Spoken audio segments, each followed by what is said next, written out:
تو یہاں پر ہم مقام دعا کو جان پائیں گے اور پھر نظام دعا کو جان۔ اب فا کا لفظ یہاں پر آپ کو بتایا ہے کہ انہوں نے جناب یہ عمل ہوا ہے، اور ساتھ ہی جناب فا کا حرف آتے ہی وہ آپ کو بتا رہا ہے کہ یہ مقام درست ہو گیا ہے، اب دیکھیے نظام کیسے، کام کیسے درست ہوتا ہے آگے۔ یوں ہی مقام درست ہوا، نظام درست ہوا، تو کام درست ہو۔ یہ سورہ مریم کے اندر۔ اچھا جی، اب ایک آخری صورت بھی لے لیتے ہیں جی، یہ سورہ صاد ہے 38 کی 42 اگر آپ نکالیں جی، حضرت ایوب علیہ السلام کی بات ہو رہی ہے جی۔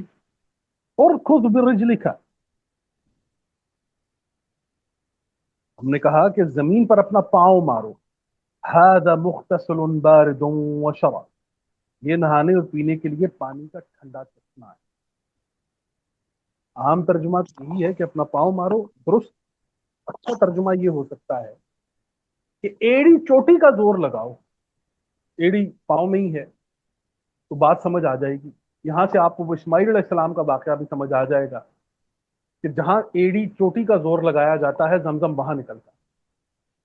تو وہ جو ہم نے سن رکھا ہے کہ بچپن میں وہ ایڑیاں رگڑی ہیں، تو وہاں ایڑی چوٹی کا زور ہے کہ جب آپ کسی بھی کام میں ایڑی چوٹی کا زور لگاتے ہیں اور بچپن سے لگاتے ہیں تو وہاں پر یہ تمام تر چیزیں نکلتی ہیں،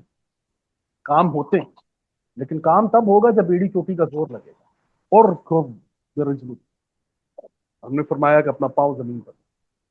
اب چشمے جو ہیں وہ ویسے بھی جاری ہو سکتے ہیں،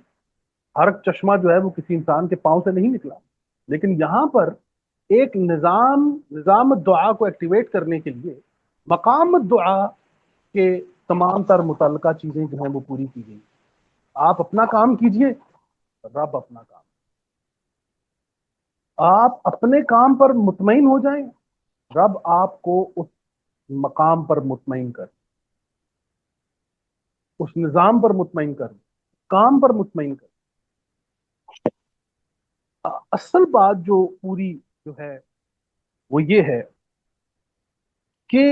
مقام دعا جو ہے یہ نظام دعا کی کنجی، ایک مومن جو ہے وہ اگر یہ چاہتا ہے کہ اسے شفا ملے تو اسے اپنا مقام درست کرنا ہوگا کہ کیا وہ میں شفا کے مقام پر کھڑا ہوں۔ ایک انسان اگر کسی شراب خانے پر بیٹھ کے خدا سے صحت یابی کی دعا مانگے تو یہ ہو نہیں، اسے اپنے آپ کو درست کر۔ آپ عزت چاہتے ہیں تو دیکھیے مسجد کا مقام کتنا بڑا مقام ہے، وہ قوموں کی عزت، قوموں کے عروج و زوال کا تعین کرتی ہے یہ مسجد۔ عزت چاہتے ہیں تو مسجد میں جائیے، صحت چاہتے ہیں تو مسجد سے بھی ملے گی اگر قوانین پر چاہیے، لیکن اگر بگڑ چکے ہیں تو اسپتال میں جائیے۔ پانی چاہیے تو کنویں پر کھڑے ہو کر جائیں۔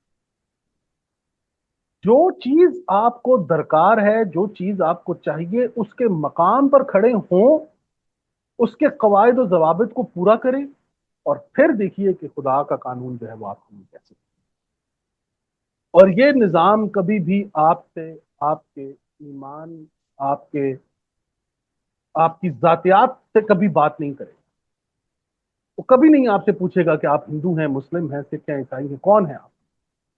یہ ایسا خودکار نظام ہے خدا کا، ایک ایسا الگورزم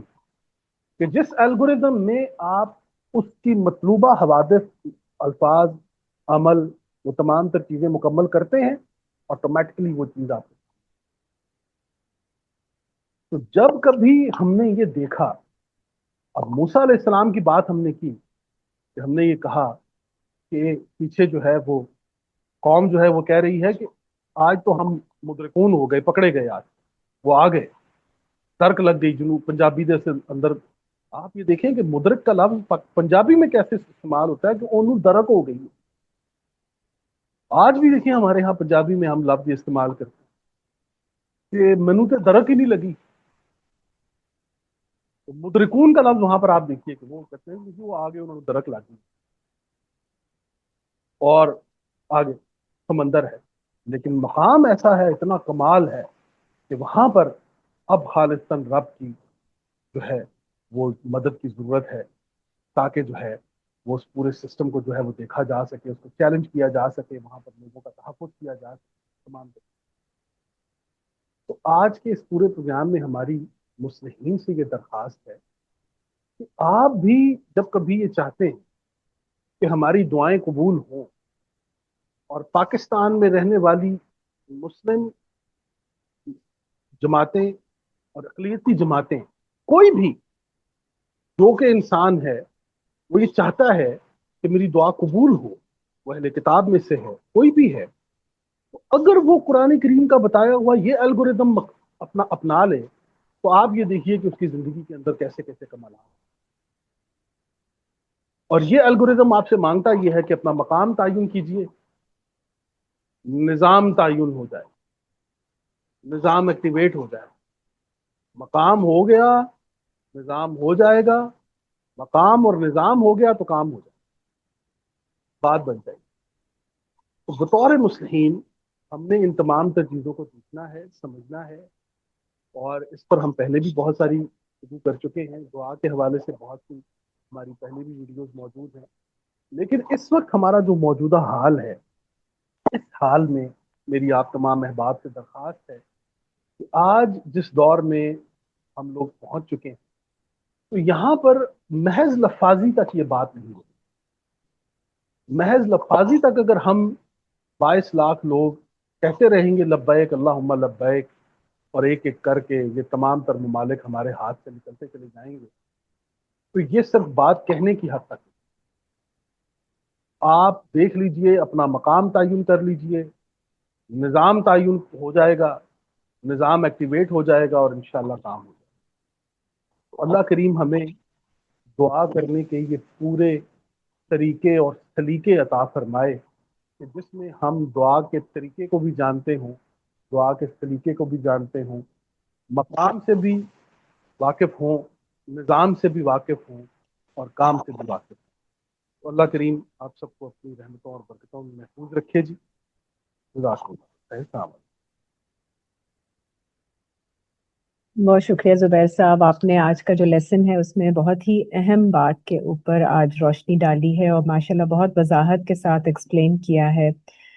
کہ علم سے عمل تک کا جو سفر ہے اس کے لیے دعا کا مقام کتنی اہمیت رکھتا ہے، اور اسی سے وہی دعا کے نظام کی کنجی ہے۔ نظام دعا مقام دعا نظام دعا کی کنجی ہے۔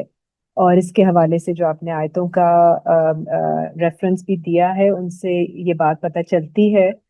کہ آپ کس مقام پہ، آپ پہلے اپنا مقام تعین کریں کہ آپ کہاں پہ کھڑے ہو کر دعا مانگ رہے ہیں، تو وہیں سے پھر جو نظام ہے وہ ایکٹیویٹ ہوگا۔ اور تو دعا کے اندر بھی ایک عمل آ جاتا ہے کہ خالی لفظی طور پر آپ نے دعا نہیں مانگنی اور سمجھنا کہ کام ہو گیا۔ دعا مانگنے کے بعد ہی آپ کا کام شروع ہوتا ہے۔ جس مقام پہ آپ کھڑے ہیں وہاں سے آپ کو ہدایت ملے گی کہ اگلا مرحلہ کیا ہے، اور اس کو کس سسٹم کو، کس نظام کو آپ نے اپنانا ہے، کس طرح سے آگے لے کے بڑھنا ہے، یا وہ عصا ہے، یا وہ منصا ہے، یا وہ فلک ہے، اور یا جو آپ نے ایڑی چوٹی کا زور لگانا ہے، ارکز برجل کا۔ تو یہ سارے کام کرنے والے ہیں۔ تو دعا کے ساتھ ساتھ آپ کا عمل جو ہے اس کی ہدایت ملتی ہے آپ کو، کس سسٹم کے ذریعے آپ کی دعا جو ہے وہ قبولیت کی طرف بڑھے گی، اور اس میں اللہ تعالیٰ آپ کی مدد فرماتے ہیں، سب کو آپ کو ہدایت بھی دیتے ہیں، تعاون بھی کرتے ہیں، کیونکہ اسی کے بغیر ہم آگے نہیں بڑھ سکتے ہیں۔ تو بہت شکریہ۔ اگر ممبرز میں سے کوئی اپنی رائے دینا چاہیں، یا کوئی اس کے حوالے سے، ٹاپک کے حوالے سے کوئی آپ کا سوال ہو، تو آپ مائک انمیوٹ کر کے بات کر لیجئے۔